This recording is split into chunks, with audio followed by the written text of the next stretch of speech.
자, 여러분, 요즘 우리나라 학교 교실에서 태극기가 사라지고 있다라는 거 혹시 알고 계셨습니까? 이게 여러분들 어디 남의 나라에서 벌어지는 소식이 아닙니다.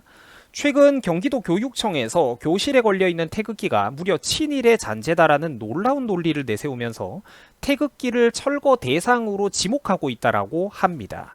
자, 정말입니다. 친일 잔재를 청산한다라는 그런 해괴망측한 명목을 내세우면서 프로젝트를 벌이고 수십 개에 달하는 각종 국책 사업을 진행하면서 세금도 수억 원씩 관련자들이 뭉탱이로 해먹고 있는 그런 상황이라고 해요. 야, 여러분들 근데 보이시죠? 이게 바로 그러니까 586 좌파 운동권들의 집단 광기입니다. 경기도와 경기도교육청이 실제로 2019년부터 추진 중인 프로젝트예요. 여러분들 함부로 요즘 뭐 중도니 중도 실용주의니 합리주의니 이런 소리를 쉽게 떠드는 젊은 분들이 많은데 좌파가 얼마나 무서운 사람들인지 이거 이념적으로 교육이 좀 되어 있어야 됩니다. 쟤네들 하는 거 보이시죠? 70년 80년 전의 역사도 자기들 입맛대로 비틀고 마음대로 끌어갖다 붙이면서 실제로는 하는 행동을 보세요. 태극기까지 없애자고 하고 있습니다. 저게 근현대에 건국된 우리 대한민국의 어떤 자유대한민국의 건국 정통성을 부정하고 자기들의 어떤 모호하고 위험천만한 정치적인 이념을 학생들의 머릿속에 투사하기 위해서 저렇게까지 집요하게 과거사도 자기들 입맛대로 바로잡는 것에 집착을 하고 있는 거예요. 이거 어설픈 애송이들은 쟤네들하고 싸움이 안 된다니까요. 이거 가만히 내버려 두면은. 자, 당연한 소리지만 현 경기도지사가 누구냐? 바로 이재명 지사입니다. 이재명 도지사입니다. 제가 수도 없이 이 사람에 대해서 경고를 한 적이 있었죠. 이 사람은 대한민국 국가 운영 방향에 있어서는 잘못된 철학과 믿음을 가지고 있는 사람인데 문제가 뭐냐면은 자기가 반드시 옳다라는 확신까지 가지고 있는 사람이에요. 그래서 굉장히 위험한 인물입니다. 만약에 우리나라의 지도자가 된다면은 대한민국을 그 즉시 몇 년 만에 그런 지옥행 특급 열차로 보낼 수 있는 그런 사람이에요. 이걸 모르는 국민들이 너무 많아가지고 안타까운데 무조건 제가 지금 옳은 얘기를 하고 있는 겁니다.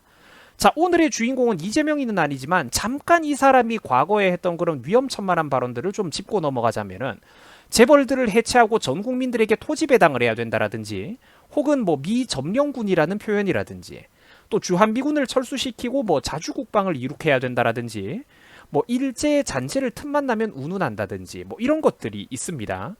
자, 이거를 보면서도 심각성을 모르는 분들도 있는 반면에 상식이 있는 분들이라면 이 사람이 어떤 철학을 머릿속에 꽉 담아놓고 가는 사람인지를 분명하게 또 감이 오는 분들이 많을 거예요. 자, 그래서 오늘의 본론으로 이런 사실을 잘 기억하면서 또 넘어가도록 합시다.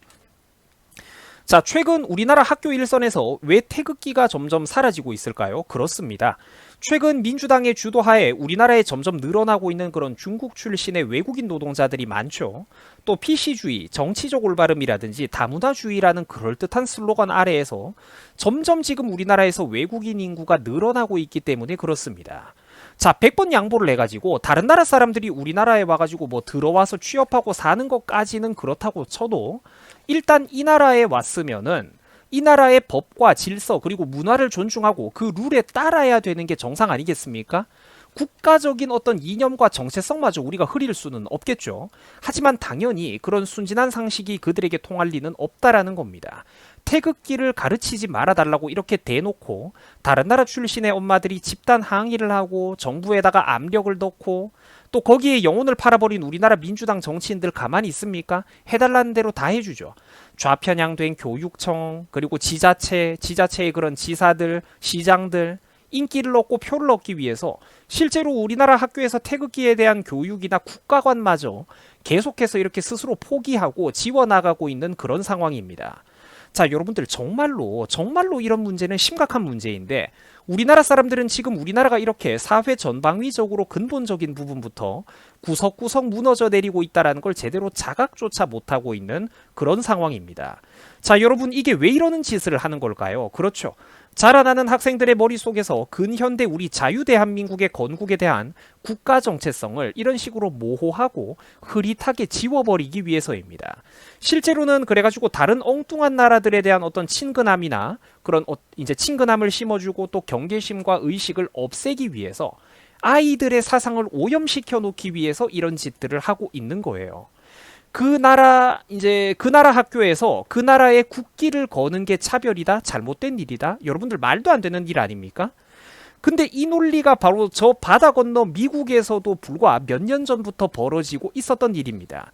지난 2015년 오바마 시절에 미국에서는 어떤 일이 있었냐면은 미국에서 학교 내 성조기를 거는 게 금지된 적이 있었어요. 이유가 뭐냐면은 자, 미국에서 미국 국기를 거는 게 학교에서 금지된 적이 있었어. 이유가 뭐냐면은 역시나 PC주의, 정치적 올바름 이런 것들에 기반한 이상주의 때문이었습니다. 미국 학교 안에 떡하니 걸려있는 그런 성조기가 다른 문화권 출신들에게 위화감과 부정적인 인식을 키울 수 있다. 위압감을 조성한다. 뭐 이런 말도 안 되는 논리들 때문에 저 바보 같은 짓이 실제로 벌어졌던 거예요. 세계 최강대국에서도 저런 일이 벌어질 수가 있다라는 거예요. 아마 정신이 똑바로 박힌 시청자분들이라면 지금 저게 왜 심각한 문제인지 이해가 될 겁니다. 그 나라 학교에서 자라나는 아이들에게 국가관을 형성해줘야 되는 엄중한 시기에 그 국가관, 자국의 국기를 기피하고 거부감을 느끼도록 방향을 유도한다라는 게 이게 지금 얼마나 위험한 행동입니까? 자라나는 아이들에게 국가관을 형성해줘야 되는데 그 중요한 시기에 자국의 국가관을 기피하도록 만드는 거예요. 당연히 정신 나간 행동이죠. 거기에는 특정한 국가 그리고 특정한 방향성의 정치적인 목적을 가진 다른 외부 세력들이 아이들의 도화지와도 같은 머리에 혹은 스펀지 같은 머릿속에 자기들의 사상과 이념을 주입하게 된다는 것입니다. 미국의 학교에서 성조기를 걸지 말자라는 캠페인이 벌어진다. 저게 바로 지난 2016년 트럼프가 당선되기 직전까지 미국의 모습이었습니다. 한국의 뉴스 언론과 정치인들은 수준이 정말 너무나도 낮아가지고 트럼프가 그때 당시에 어떻게 당선될 수가 있었던 건지, 그때 여론 민심이 어땠는지, 이 PC주의라는 게 무엇인지, 이런 허울만 좋은 정치적 올바름주의가 왜 위험하며 먹고 살만한 오늘날 선진국의 젊은 고학력 시민들에게 어떤 식으로 파고드는지, 그리고 장기적으로 이런 것들이 복합적으로 작용해가지고 얼마나 무서운 판도를 만들어내는 것인지 우리나라 언론과 정치인들은 이해도 자체가 없는 상황이라는 거예요. 우리나라 학교에서 태극기를 걸지 못하게 한다. 대한민국의 학교에서 태극기를 걸지도 못하고 교육도 못한다. 시청자분들은 이거 어떻게 생각하십니까? PC주의, 과도한 정치적 올바름에 빠져가지고 허우적거리고 있는 미국의 모습, 미국의 어리석은 고학력자들의 모습이 왠지 우리 한국에서 요즘 벌어지고 있는 일들과 굉장히 비슷하게 느껴지지는 않습니까? 정말로 이게 안타까운 일입니다. 자, 여러분들 시청해 주셔서 감사합니다. 여러분 수고하셨습니다.